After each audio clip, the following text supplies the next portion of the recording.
Hey everyone, welcome to Online Education Academy ZA. So on today's lesson, we'll be using the getline. I'll be teaching you how to use the getline, right? So we have a string name, which is initially an empty string.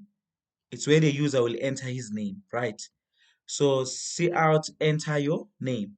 So we want to get the string from the output and then store it in name and then display it again, right? So we'll use the getline. Getline, yeah.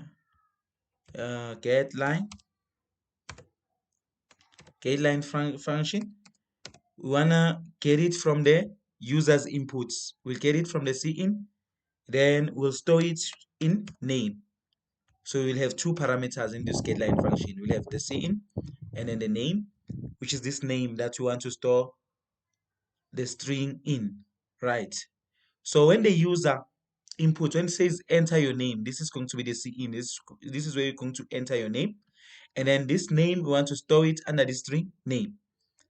So let me write one last line, say out, and then you're going to output your name.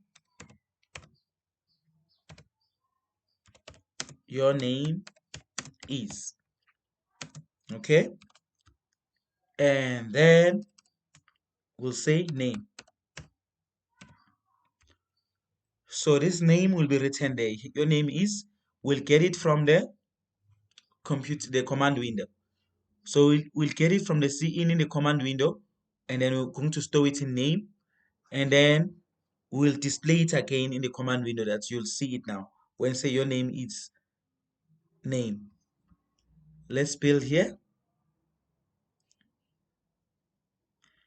Then everything is okay. There are no errors. Then we run. Enter your name.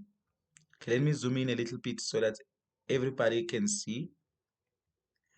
Can I zoom in? Yeah, I think everybody can see them. So let's say your name is Bongani, for example.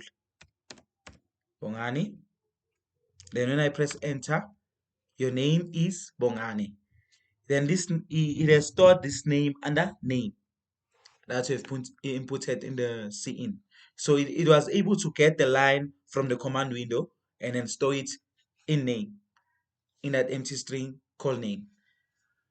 So thank you very much for your time. Please don't forget to subscribe on Online Education Academy ZA for more learning content.